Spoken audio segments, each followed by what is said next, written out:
All right, and we are now recording, and it is my really great pleasure to introduce Arturo Cortez. Arturo is an assistant professor of teaching and learning, research and practice at the University of Colorado, Boulder, a beautiful and lovely place.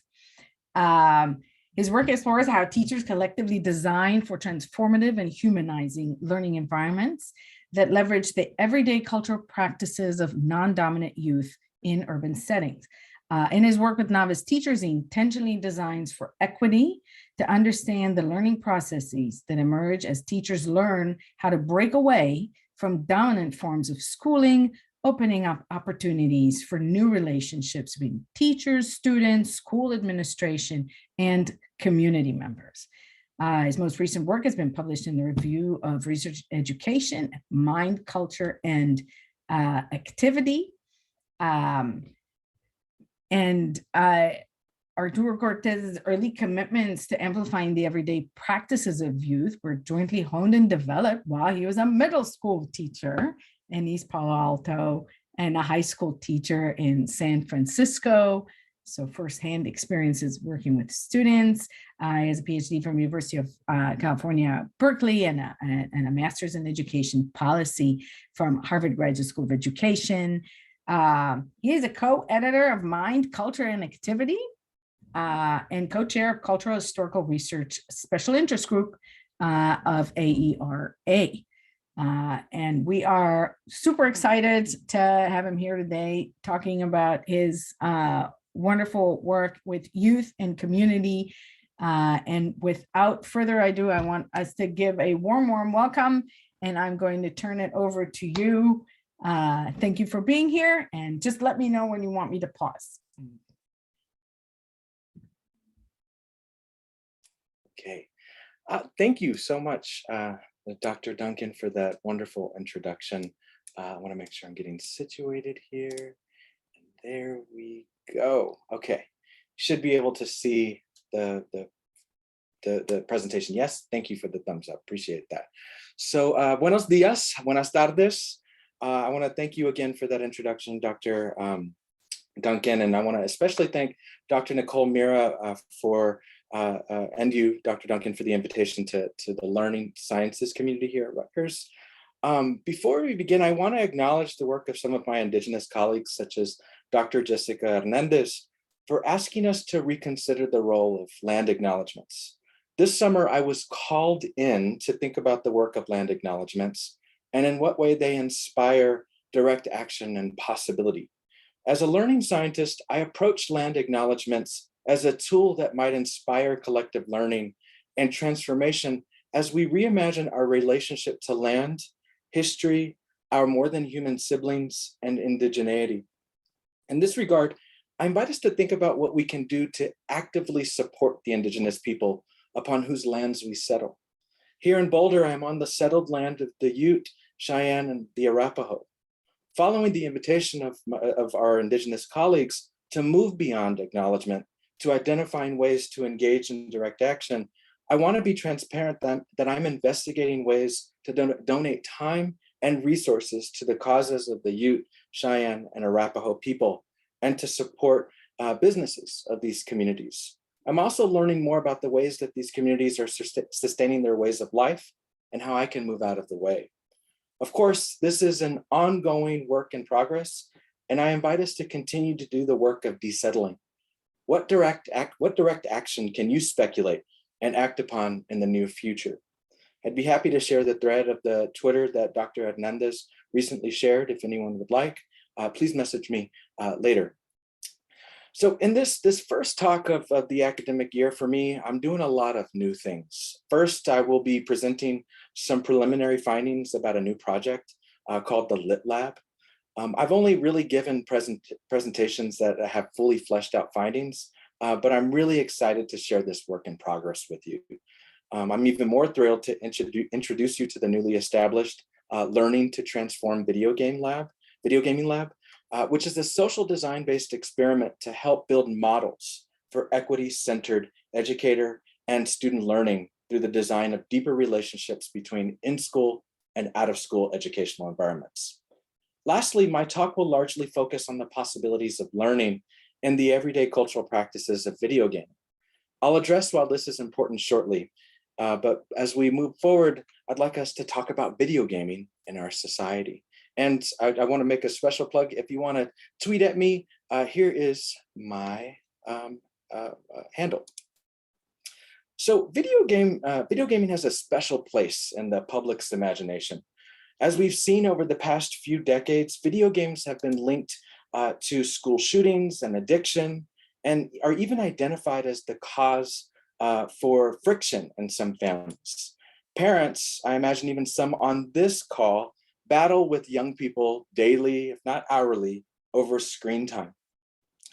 Also, China has recently placed a ban on multiplayer game play in the country, with many in the US supporting such an endeavor. And we cannot overlook that gaming spaces foster racism, misogyny, homophobia, transphobia, and other oppressive practices. The bottom line emerging from these concerns around gameplay is that we have to curb, limit, or even cut off young people's access to video gameplay. However, it is imperative that we ask, what theories of learning undergird this public imaginary and this impulse to vilify these everyday practices? We have to interrogate how learners and gamers are understood in these framings. Don't they have agency too? They resonate with familiar tropes that suggest we need to give young people voice, give young people agency and power, to protect them without identifying why and how they are participating in these spaces. Namely, we have to challenge if and how young people are developing agentic practices, and to re-articulate notions that educators and researchers are in the position to give voices, give agency, or empower youth, especially by preventing them from engaging in these practices. Instead, I lean towards cultural historical perspectives that aim to amplify and leverage youth's everyday cultural practices. Here I note that young people already have voice, power, and agency, and that our role as co-designers of learning environments is to create conditions that co-generate, co-build, and engage in joint activity with young people, at once respecting and leveraging the historical, cultural, and linguistic practices that they have already honed across their lives. In an MCA piece, I, along with other colleagues, described the process by which young people become designers of their own futures. I leveraged this previous work in this presentation to unpack the notion of speculative activism as part of a constellation of practices that are enacted as young people break away from the contradictions of everyday life and seek to transform it. Now, by speculative, drawing on thinkers and innovators from Afrofuturism, Chicano futurism, and other scholars, I mean to say it is a practice of revisioning the past and present to reimagine new social futures. The speculative can be a material and discursive space that identifies constraints in our narratives of who we are, indexing social inequalities as we yearn for a new freedom, becoming new humans in that process. The speculative is always a practice grounded in hopes of freedom, imagining worlds that never were, always were, could be, will be, and always will be. And these are practices, I argue, that can be designed for and leveraged in learning environments. It is important to note that I enter into a broader conversation that explores the affordances and constraints of leveraging these everyday practices of gaming in educational spaces. Briefly, I build on the work of James G., Mimi Ito, Constance Steinkuhler, among others, Yasmin Kafai, who are examining the affordances of gameplay within in-school and after-school spaces. From this work, we've learned how young people develop collaborative practices, augmenting their disciplinary knowledge, and how they develop socio-critical literacies. More recently, higher education has also begun to explore video gaming spaces within the context of the highly profitable space of esports. Your own university, Rutgers, has a highly developed esports program involving multiple teams competing on the national scale against other universities. Now, I'm very excited about these developments because they signal possibilities for leveraging video game play as a legitimate site for learning. However, it is important to note that many of these new innovations are often perceived as legitimate when they meet academic demands and serve economic interests, either now or in the future. I'm not against such practices because people need to get paid in this economy and they need to learn academic content, but not at the expense, I argue, of the sociopolitical. As such, we know little about how video gaming spaces can support the development of such sociopolitical practices that reimagine systemic forms of oppression emerging in video gaming spaces.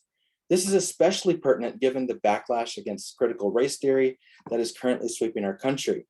And so I ask, in what ways are video gaming ecologies intersecting with and diverging from these larger conversations about our political and civic futures?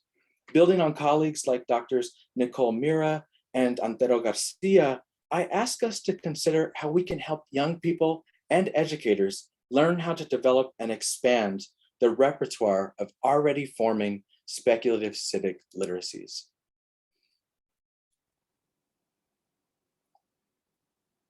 Now, as I highlighted before, this presentation is different because I will largely focus on the development of young people's speculative activism, defined here as a co-constructed repertoire of resistance practices oriented toward organizing new civic futures. As a learning scientist, design-based researcher, and teacher educator, my work has largely contributed to theoretical and methodological examinations of educator learning. However, my own research agenda has been broadened to include young people's everyday cultural practices. And I link these two areas of inquiry of educator learning and young people's everyday cultural practices by contributing to our understanding of expansive forms of co-design, especially those that privilege intergenerational forms of learning. If educators can learn how to leverage young people's everyday cultural practices, I argue that we need to intentionally co-design learning environments, saturating these spaces with a variety of tools that provide us with better models for supporting the learning of young people and educators more broadly. In today's presentation, I highlight one such tool and practice that I'm finding to be particularly important for mediating new types of learning for young people and educators. Specifically, this tool helps illuminate the social inequities that are indexed in gameplay and how young people are developing new practices in transforming gaming ecologies. In essence, these tools and practices signal a challenge to what Dr. Kishana Gray calls the colonization of play, and simultaneously highlights the dreams and speculative practices that some young people engage and develop as part of their everyday gameplay. And I just really want to point briefly to the objects that you see on the slide. Those are symbols from the Squid Game, of which you are all invited to play with me later on Roblox and Minecraft. And I think that there's another paper here that if any of you want to take that up, play as a metaphor for sorting mechanisms, maybe even upward mobility, fairness, and equity. And if you haven't seen the Squid Games, I think you're really in for a mind scramble. So the field of education has contributed vastly to our understanding of learning and play, spanning more than 100 years of inquiry. Yet while these terms are used in our everyday lexicon and discourse, I argue that they often lack theoretical and analytical specificity. Present company excluded, of course. And I think that early and contemporary explorations of play specifically are typically devoid of relationships to learning and vice versa.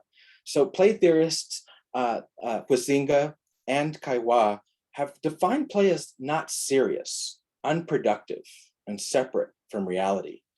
In addition, play has been linked to being a specifically pleasurable activity, purely improvisational and the province of young people.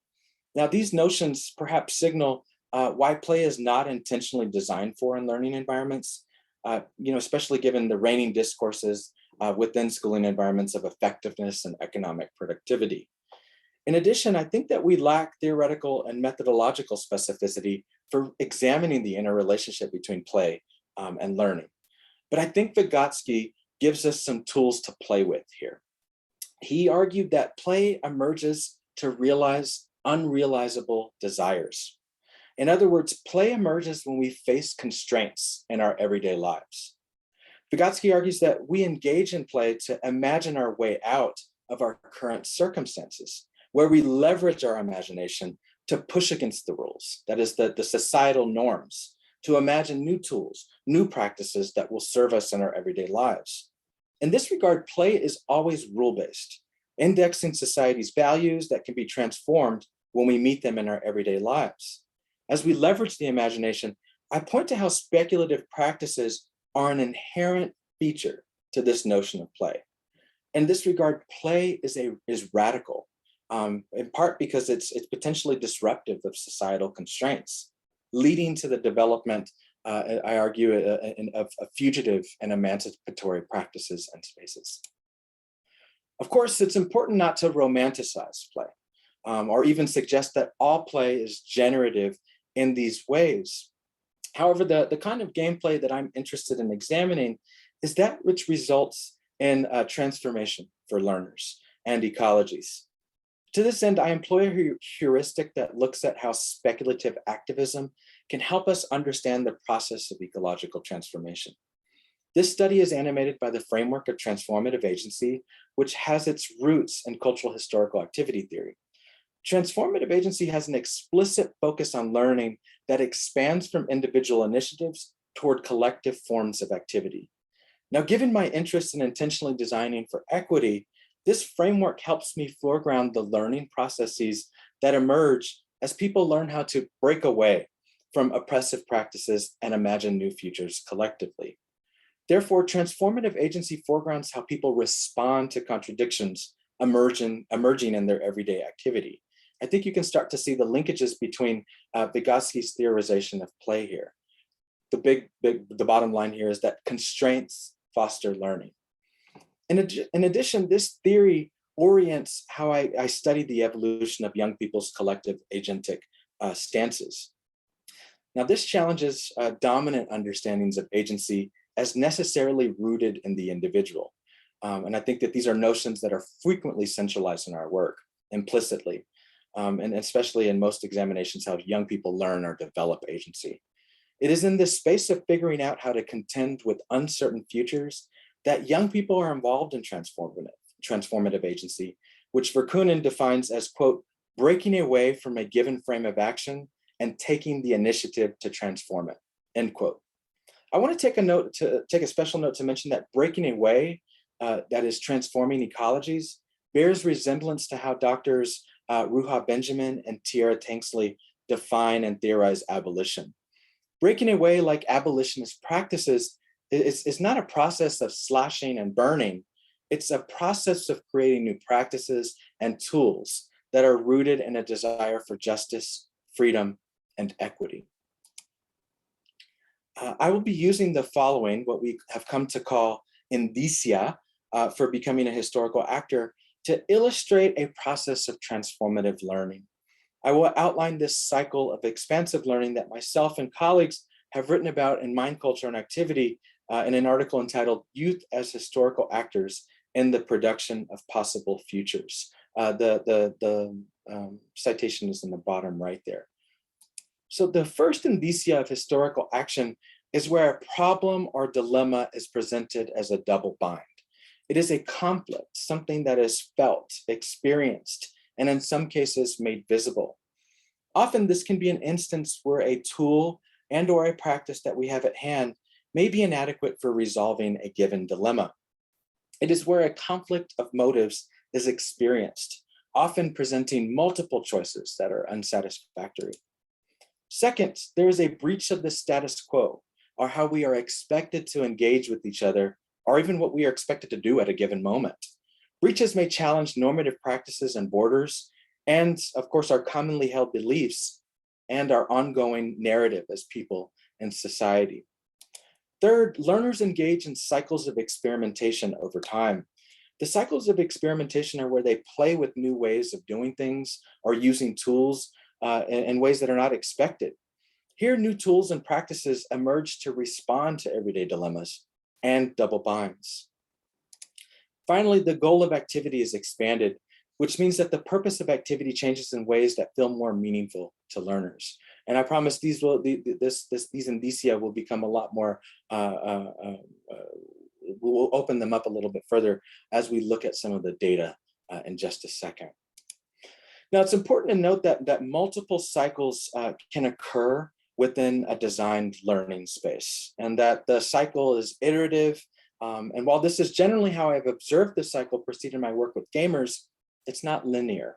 The starting point can be elsewhere. For example, it doesn't have to start with a double bind. Learning can start with experimentation, and sometimes steps are skipped altogether.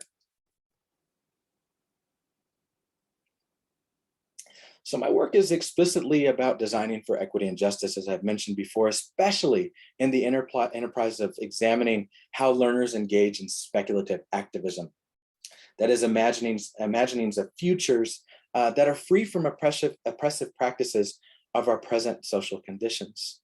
Thus, my work is animated by a set of commitments advanced by my mentor, Dr. Chris Gutierrez.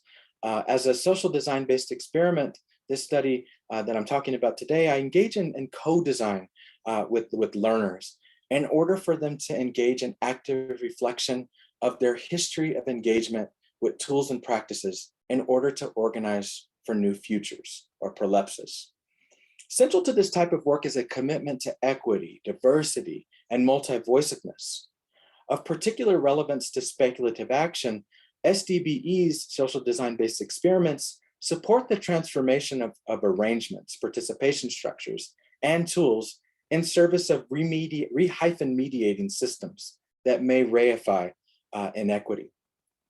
And lastly, in equity-driven design-based research, we center how our interventions, our changed systems can continue on their own and build resilience in the system to sustain themselves.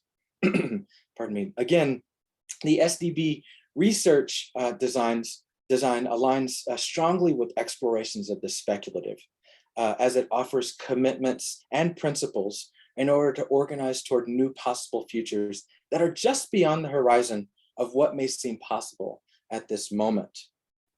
And as I will illustrate shortly through video gameplay, we can glean glimpses of what Jose Esteban Munoz called the not yet here. Social design-based experiments require a robust collaborative ethos and telos, and I'm fortunate to currently be engaged in collaboration with the Youth Empowerment Broadcasting Organization, or YEBO. YEBO is a Denver community-based organization that operates within and beyond classrooms to support youth in leveraging media and media production for the development of critical civic practices.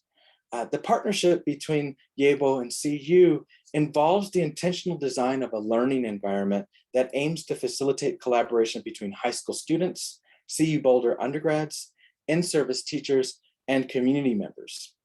Specifically, the high school students, undergrads, and YEBO staff members are currently enrolled in a CU Boulder course that I'm teaching right now called Learning with Technology in and Out of School. Pardon me. Part of our community includes my brilliant advisees, Kate Baca and Ashley McCoy, who have been important thought partners in this work, and I think they're present today. And so far this semester, participants have been studying their collective gameplay, identifying dilemmas that have emerged, and are just beginning to collectively reimagine games and their gameplay. The course this semester will conclude with high school students, undergraduates, and YEBO staff members partnering with in-service teachers on design teams. In these design teams, course participants will engage with in-service teachers, high school students, in identifying problematic features of games, game design, and gameplay, and reimagine them, essentially moving through the same cycle of transformative learning that they themselves have engaged. Now, fingers crossed, that's hopefully what's going to happen. We always have some kinks when we're doing some design-based research, but we'll see what happens. I'm happy to report on that later. But the larger project is guided by these multiple research questions. But today's talk is really focusing on the first, which is what is the nature of young people's understanding of socio-political action and critique within the context of their everyday video gaming practices. At the end, we'll get a glimpse of some preliminary findings related to some of the course participants' reflections on their own video gameplay. Now, as I mentioned earlier, today's talk focuses on the speculative activist practices of T, a queer Latinx gamer and streamer. Their pronouns are they, them, he, him, she, her. And I first learned about T's practices by watching their stream on Twitch. They're a variety streamer playing games like Dead by Daylight, Roblox games, and Minecraft, among others. The practices that I highlight today are from T's engagement on Grand Theft Auto. This game, of course, is notorious for its misogynist, racist, and homophobic themes and tropes. Of importance, T engages in roleplay, or RP, in this game. Using 5M, a multiplayer modification to GTA 5, people develop characters and complex storylines as they play with each other on multiple servers. Players can work in these worlds in roles as police officers, elected officials, trash collectors, among other roles. And I've even seen people hold elections in these spaces, host parties, design homes, have weddings, concerts, poetry sessions, and even engage in just random quotidian coffee shop conversations. What distinguishes this game from the roleplay version of the game from the console version is the sandbox approach to the design of the worlds. Here you create your own missions, you interact with other real players using highly complex embodied literacy practices that require players to stay in character and commit to their storylines. As a reminder, the next part of the presentation will focus on one tool that we are leveraging in the CU Boulder course. We've been studying, in that course, we've been studying T's practices in GTA RP, Grand Theft Auto Roleplay, to help us develop a model of learning that we can apply to our own practices as gamers, and to support the co-designer practices with future students. I now turn to the study of T's practices of speculative activism. Excuse me. So I spent time with T interviewing them over the course of several months before our class to get a sense of their history of gameplay, and more specifically, their practices on GTA RP. Using the Transformative Agency framework, I will illustrate how T's play index societal constraints, inspiring and supporting how they subsequently design for and reimagine their gameplay. More specifically, the first indicia, the double bind, highlights the emergence of a conflict of motives, where T is presented with an impossible set of choices involving compromise. In the following clip, you'll see T driving me around the city, detailing how they started playing in GTA roleplay and their initial experiences in the game. Oops, looks like I am going on. So I started role-playing on and off about 4 years ago. We're going on 5 now. So when I first joined my very first roleplay server, it was called Pandemonium RP, and it was a safe space for LGBTQIA members to come in to roleplay, because I'm not sure if you're familiar with how the community is with people like us, but it is very toxic for you to roleplay outside of the parameters that a normal, cis straight person would. So the second that you join a server with a feminine voice, or a voice that doesn't suit what you're supposed to, in their eyes sound like, there is so much hate for it. So in that server, it was just a bunch of LGBTQIA people, and everyone felt safe. So you could be who you wanted to be and no one would bat an eye. And that was amazing. But for me, it wasn't enough, because, well, it was great to feel safe. It just felt like we were hiding. And I didn't really enjoy that we had to have our own little space in the corner. Like, why can't I just join any server and be who I want to be without, just anyone batting an eye? I want to take note that T initially joined GTA RP by accessing servers that were explicitly identified as safe for the LGBTQIA community. In part, T felt that these safe spaces were important given the toxicity in many of the other virtual worlds. However, I was struck by their attention to the conflict that emerged in their gameplay. In previous conversations, T mentioned that they turned to gameplay to find community, given the daily onslaught of homophobia and transphobia in their everyday life in Puerto Rico. Here, on GTA RP, T found desired communities, but felt that being safe was not enough in gameplay. As they said, while it was great to feel safe, it felt like we were hiding. I did not enjoy having my space in the corner. Why can't I just join any server and be who I want to be without anyone batting an eye? Here's how I interpret it. Do I hide in my gameplay? Do I experience oppression? Do I remove myself? These questions represent a conflict in motives or a double bind, prompting discovery of a new way out. Now, as we continued our interview, T begins to identify how they started to work with other players. In their collective work, they began to see openings or breaches in how they saw themselves as gamers in these servers. Of note, in the previous clip, T began to highlight a breach in their ongoing narrative as a gamer. They didn't want to be in hiding. However, we see the development of a collective breach to their narratives as players in GTA RP. So we brought it upon ourselves to make every server that we stepped foot in LGBTQIA friendly. So we went through so many servers and we became, for lack of a better word, snitches. We would record every single encounter that we had and we would report it to the gods or the mods.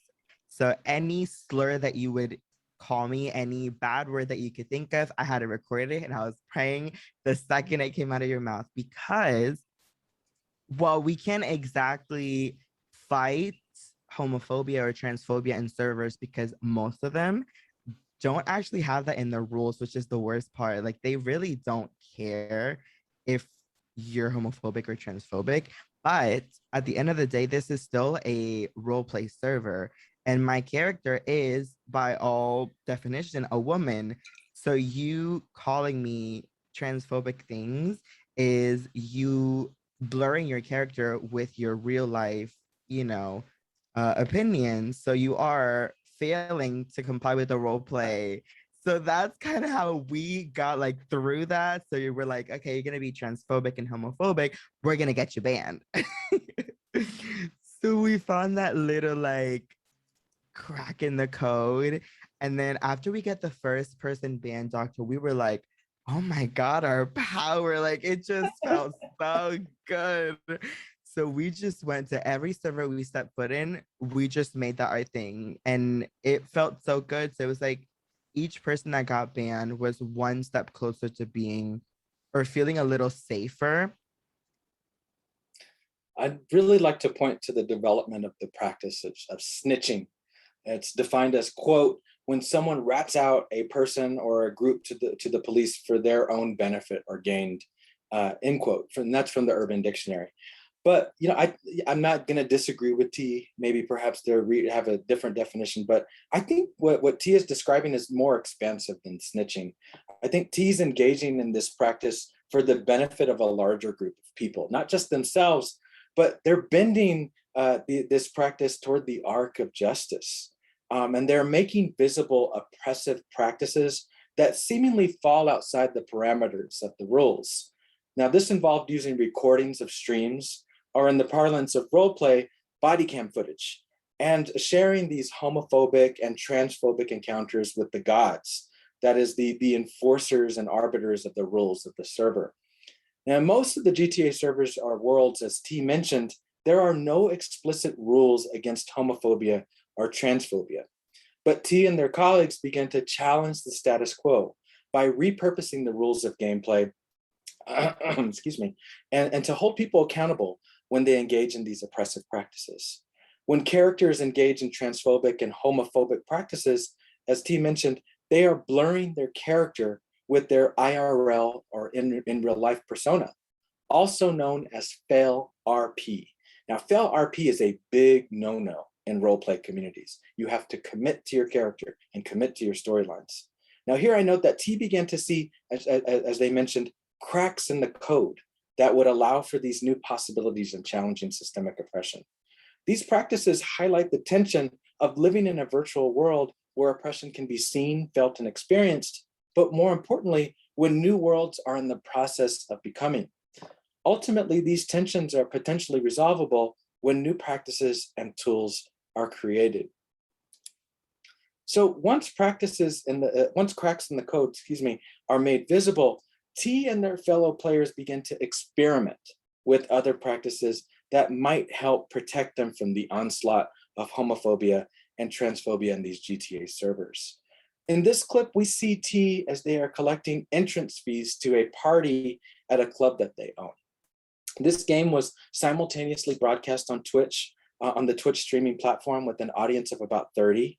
At the moment of this clip, a group of players, presumably cis males, approach T and their crew and begin expressing grievances about the cost of the entry fee and proceed to launch insults toward T and others. I want to offer a warning here. There is offensive and transphobic language in this clip, but we're about to see, what's really powerful are the development and honing of these new practices that are emerging in these spaces. Should be able to get the pink limo that's across from the comedy club. It's written in your contract. Oh, good to know. 500? Whoa, whoa, whoa. God damn. Whoa, Yeah, whoa, right. whoa. Right. Yeah, right. Clear the way. Yeah, right, Clear babe. the way. BB, Oh, what? sure. Excuse BB, no. me. Clear the way, BB. Bro, I literally can't see anything. I just so Yo, honestly, it looks What's like around I'm me right hitting now? on you. Can I go in, sir? aggressively. Wait. Excuse Can I me? hit somebody? I can't see. Extremely. Like, you're by yourself, and I just invited What is myself so in. fucking funny? Honestly, we want to laugh too, Jimmy right honey. here. Oh my god, I can't Huh? see. Fuck. What do you want me to do? Fuck, bro. He's not Now bum, these bum, bum. broke bitches. Excuse me, I made 20K today. I'm not giving BB money, bro. Okay, so get the fuck out of my club then. You don't even own this place. Oh, she does. Yeah, she does. No, who's the girl though? I can't see. She's kind of invisible. No, no. I don't know, Which but one? they all look like men to me, bro. Hop in, Jimmy. Jimmy, hop in. Ooh, say one wrong word. Say wrong word. I wish you would. Honestly. What, bro? BB, Bitch, we we got already smoked. smoked your dumb ass. We already smoked My you, dumb bro. ass. Guys, Nigga, I shut don't your even know fucking you. mouth and get the fuck out of here, yeah? Who are Can you? somebody clip that, please, with the numbers too? Get the fuck out of here. Don't fucking try me. So I note here that as the cis males harass T, this clip gets me every single time because it's just the poise that which these players, T and her crew, engage with the harassment. It always gets me every time, and I really think it's important though to acknowledge the practices that they're engaging in here. So T and their crew, this comment comes, they look like men to me. T activates, when T hears that, she activates their streaming audience with ease to collectively address what is ostensibly an act of homophobia and transphobia, but also a moment of fail RP. There was a moment where you saw the numbers emerge above each of the characters' heads. Those are the identifying markers. So by asking the audience to clip or screen capture the gameplay along with the transphobic players' numbers, they're mobilizing a broader community and activism. In my view, it's a practice of speculative activism that recognized the necessity for distributing the labor of transforming systems. So streamers here were activated. Grab this clip. I'm gonna grab, and T's basically saying, I'm gonna access it later so I can share it with the gods. So in this last example, T, alongside their fellow RP game players, succeed in changing the object of activity in the game space. To recap, T began playing on GTA RP to find community. And in this clip, we see them creating a new object of activity. In particular, we're introduced to a moment months after T and a group of players have created the T Crew, a coven of witches that are dedicated to challenging the patriarchy and GTA RP servers. Okay, well, girls, I just want you all to know that Hecate blesses their best disciples, but obviously, with all loyalty, there is sacrifice, and there have been known to be many, many casualties from which you will not survive. So, it is very important that you think things through because there is a very slight chance that you may not make it out of this trial alive. But should you make it out alive through all the trials, you will be rewarded with many, many great things. Now, the clip shows how the system is in transformation and arguably is being transformed. And the T crew is engaging in gaming that is affirming and amplifying dignity for the crew.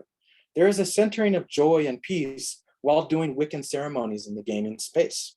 Ceremonies that are inscribed with a continuous fight against structures. They are bringing in new members here. That's what we saw. We've got this small collective inviting new members to the crew, but engaging them in a set of practices to prove that they are committed to challenging the patriarchy as queer trans witches. Of note here is how the initial practices that T described as snitching, as a breach in the social order, and collectivized defense as part of their cycles of experimentation have now changed to discursive practices that function to support their immediate community rather than those that are in constant response or opposition to normative homophobic and transphobic practices in the game. T and their fellow witches have speculated a new possible future within the game, a future that is possible, I argue, in IRL. I want to end this description of transformative learning and speculative activism by illuminating how this learning is a process, stretching over time and virtual and analog space in collaboration with others, indexing challenges to social norms. Now I'd like to briefly turn to some preliminary findings that are emerging from our work in the CU Boulder course. As we've been studying T's and the T Crew's collective practices, students have also been examining their own gameplay with others. Students in the class are beginning to highlight conflicts of motives, double binds, emerging as they play a variety of games. For example, Michael, who has been playing Apex Legends, identified misogyny in his gameplay with his friends. While he has not yet explored a way to reimagine this gameplay, our course engages in collective inquiry to dream up the not yet here. Gameplay that he might, of course, intervene in the future to challenge these practices. Amy, a former cheerleader at CU and a self-described member of a football family, has started to think differently about representation in football. She has started to think about how gameplay might look differently in Madden if women could design the gameplays. And lastly, I would like to show how Tristan and Juana, high school students in the class, are describing their initial examinations of Team Fortress 2 and Call of Duty. For this portion, Dr. Duncan, I ask that we please pause recording as it shows the faces of our participants. I will right now. Thank you. Here we see Juana and Tristan identifying how the characters and storylines do not reflect their racial and ethnic identities. They're contending with a lot. This is a space, as I said before, where conflict of motives are occurring, and it's ripe with possibilities for learning.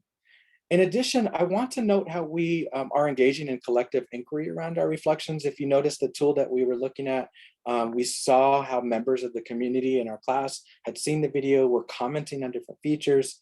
These are just a few trends that are emerging in our course.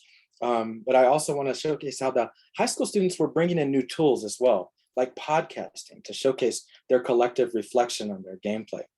Now, as I shared earlier, students are still in the process of reflecting on and reimagining their gameplay, pushing on the game designer's original intentions. And our team is busy with Yebo and our course participants in co-analyzing the data to offer more findings, more formal findings in the future. I'd like to end by offering some implications in the co-design of learning ecologies that leverage video gameplay as a central site for the development of socio-political action and critique. I offer a departure from common efforts to merely gamify existing pedagogical practices, that is like bringing gaming principles to content area lessons, and shift our focus to the rich and consequential learning that happens in everyday meaningful activities that are led by non-dominant young people.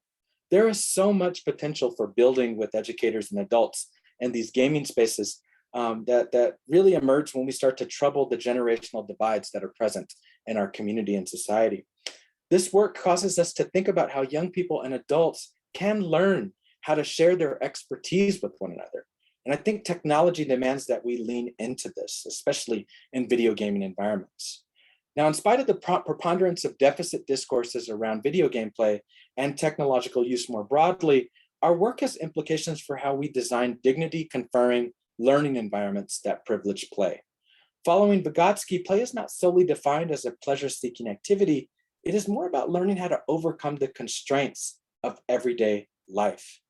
In this work, play is always speculative and presents an opportunity to become someone else in both the imagination and in our everyday lives. Video game play in this regard can be seen as a potentially robust learning environment, one that helps illuminate social inequities indexed in gameplay. And I think it helps us make some conceptual moves towards surfacing and examining the conditions of the gaming ecology, rather than making a tool-centric argument that romanticizes video game play. As such, by studying gaming practices, we can learn how to see and design for transformative models of learning that start with individual dilemmas and grow outward, similar to what Angstrom calls wildfire activities, creating constellations of new practices and tools that take hold within an ecology. Furthermore, I trouble adults' specific expectations for what constitutes political and civic engagement and meaningful use of technology.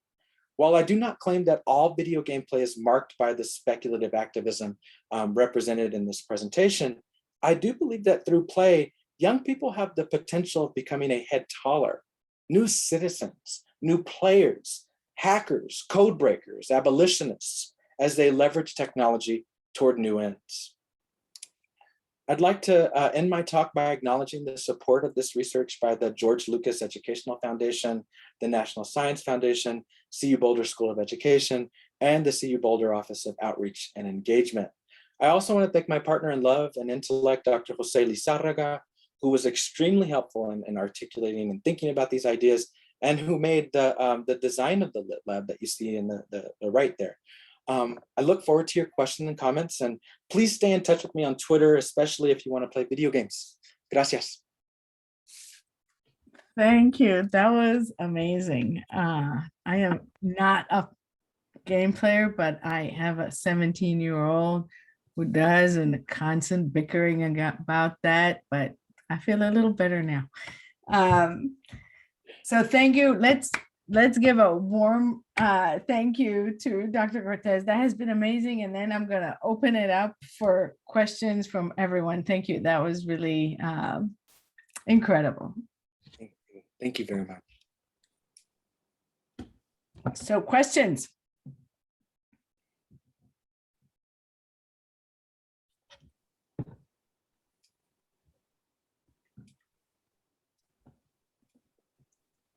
Well, I'll go ahead and jump in here. There was sort of a question embedded in what you just said, Dr. Duncan, which is, around, if there's one thing that I want to communicate to folks around video gameplay, especially parents, is that the one way to approach the battle is to hold the line around screen time. Another is I'd love to, I invite parents and caregivers to play video games with kids. To move into these social worlds, especially if you have the time, move into these social worlds to actually learn together. I think that there's a lot of expertise that can be shared when we think of these as intergenerational learning environments. I think that's an interesting. I think I'm gonna kill everyone if I did that. Like games my son plays, but that is a good point. Nicole, go ahead. Thank you so much, Dr. Cortez. I loved how you were talking at the end about what educators can do with this work in formal educational spaces. And I know that I've seen the work that you've been doing with teachers, and I wonder if you could share a little bit with folks about the ways that teachers are responding and the way you've seen them in real time starting to transform and challenge and disrupt some of the traditional academic practices, especially now at a time when we're coming back to school and educators are seeing that things just aren't working to try to replicate what they did pre-pandemic. And so I'm just curious about, what you've been finding so far. Absolutely. Thank you for that, Dr. Mira. I mean, a lot of this work is really built on some of the foundations that you have created for me. So it's actually really exciting to have a question from you.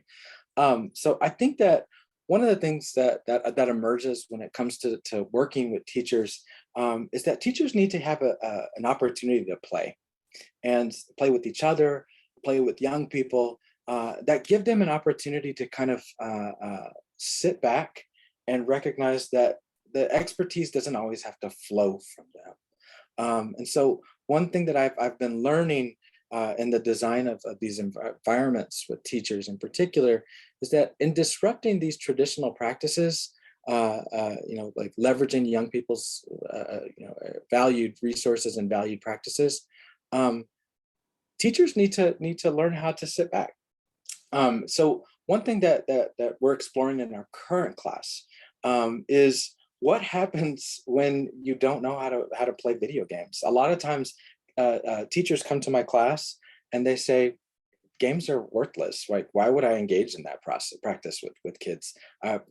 Shouldn't you be telling me that I need to curb that and make sure that it's just a certain amount of time each day? And I asked them to play the games with kids, in part because it puts them into the position of a novice, which is brand new for them. Teachers and teacher education programs, we rarely give teachers an opportunity to learn as a novice, except in our classes. And so when they do that with young people, it creates new opportunities for co-design. And in a project that I'm currently on with the National Science Foundation AI Institute here at CU Boulder, we're co-designing curriculum where teachers and young people don't know much about artificial intelligence. So it's creating this really interesting condition for learning where teachers aren't subject matter experts. Young people have some sense of understanding artificial intelligence. So what happens when you put them in a room with community members and researchers? What are the possibilities there? They start to build together. They start to leverage their expertise in new and unexpected ways. So if there's any kind of agenda that I have in my work with designing environments with teachers, is that we have to start to disrupt these notions that that teachers are endowed with expertise all the time in their work with young people. We need to figure out how to disrupt that narrative that they can be novices at any stage in their work with young people.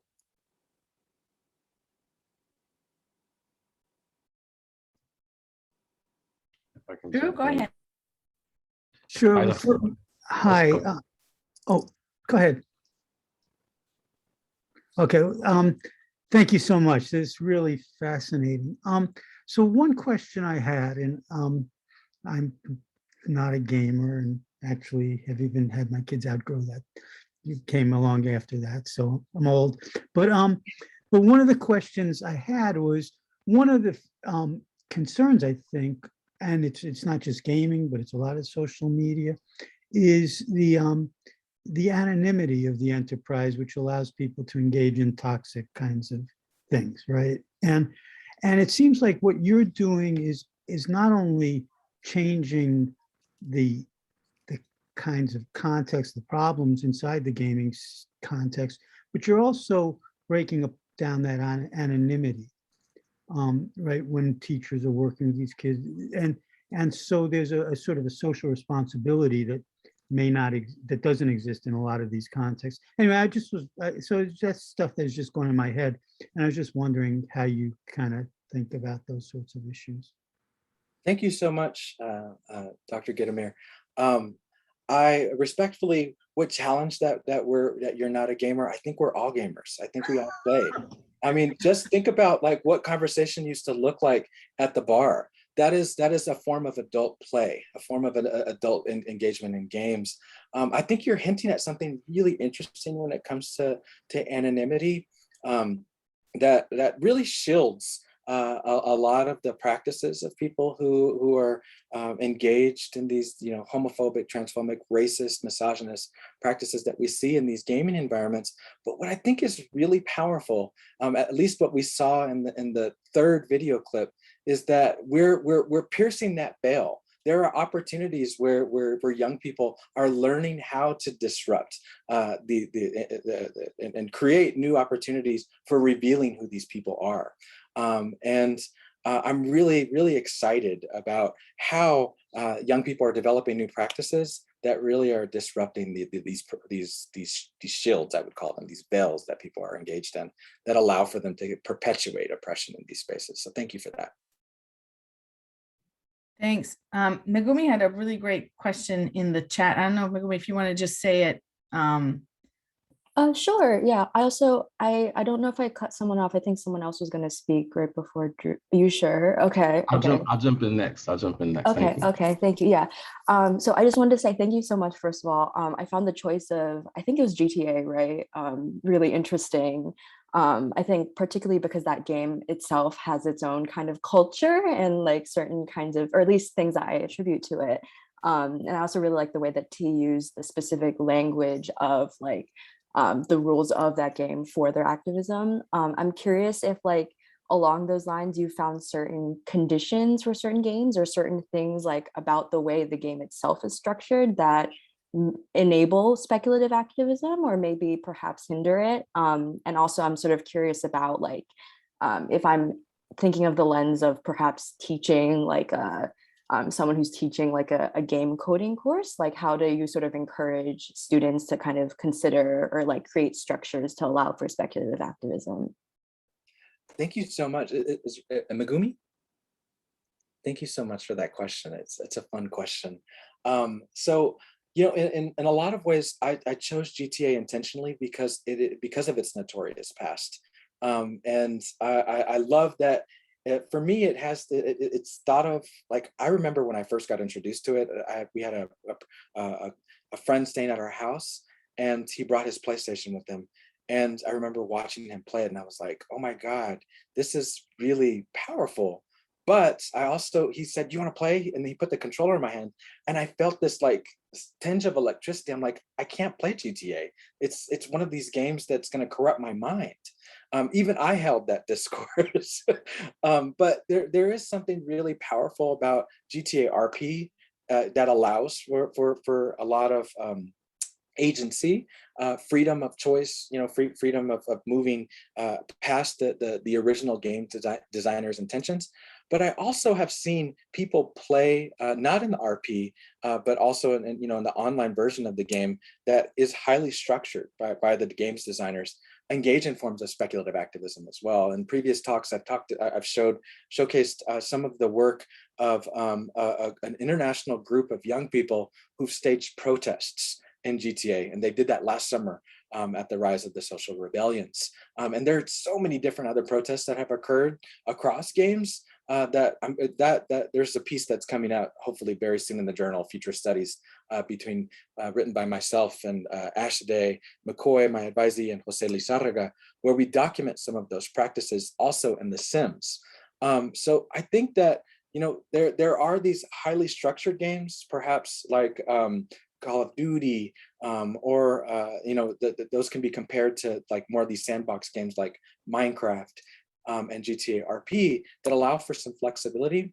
But one of the things that I'm asking my students to think about is, if you can't change the game, you know, if you can't engage in new forms of gameplay because of the constraints of the game's designers, how can we imagine a new game? How can we imagine a new way of playing the game? And in my view, that is just as important, imagining how to play the game, that is just as important as actually playing and participating in these forms of gameplay. The imagination is a critical space, as I've argued in this talk, for learning. Thank you so much. That was lovely. Thank you. Thank you. Carlos, go ahead. Dr. Cortez, I am in the most excited space I've been in a long time, listening to you and seeing even the matrix behind you. It's funny, I picked up GTA 2 when I was 8, you know, and I remember the conversation with my godfather and my dad about not getting that game because it was gonna, you know, destroy, you know, and here I am doing all right. But anyways, I'm in the gender studies department, and one of the things that, I mean, luckily my advisors are really open to me sort of playing around with this idea of infusing gaming into my disc. But something that I can't help but feel or sense or just like kind of have is the way that games are sort of experienced as like elementary, like even this, when I sort of bring up like, oh, you know, I've thought about sort of infusing Minecraft in some of the undergrad courses I teach. And I might just have to do it, you know what I mean? And then like let people deal with their feelings. But I guess I'm wondering if how it's come up for you in your work. I noticed that sort of like the citation and the sort of connecting to discipline, it might be helpful in doing that. But if there are other ways that showed up for you and ways that you've navigated, it would be helpful for me to hear. Absolutely. You know, we're for those of us who are interested in leveraging video games and video game play more broadly in our classes, I think it's important to consider that, you know, there's these big discourses that surround our how we design these spaces. Primarily, as I said before, play is for young people, right?